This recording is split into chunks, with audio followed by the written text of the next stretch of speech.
మీ రూపాదేవిని మా గిరిప్రసాద్కిచ్చి పెళ్లి చెయ్యాలి. శుభసూచకంగా ఉంటుందని పచ్చ అరటిగలలు తెచ్చాను. తెలిసే మాట్లాడుతున్నారా? ఏమిటది? రూపను మా మేనల్లుడు రాజేంద్రకిచ్చి పెళ్లి చేయాలని నిశ్చయించుకున్నా. మీ పిల్ల, మీ బంగారం, మీ ఇష్టం.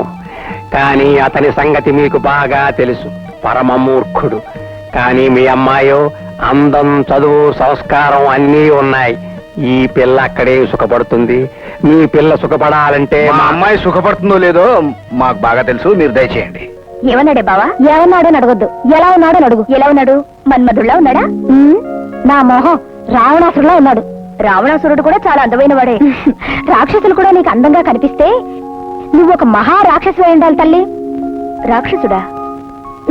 ఒట్టి రాక్షసుడు కాదు, మూర్ఖ రాక్షసాగ్రేశ్వరుడు. మూర్ఖుడా? ఏమిటి నువ్వనేది? అక్షరం ముక్క రాదు. పర్వాలేదే, చదువురాని వాళ్ళకే పెద్ద మనసుంటుంది. పెద్ద మనసు కాదు, పెద్ద చెయ్యుంది. ఎందుకు? మంచి చెప్పినా చెడ్డ చెప్పినా టపటపా వాయించేస్తాడు. మంచిదే కదే, అది హీరో లక్షణం.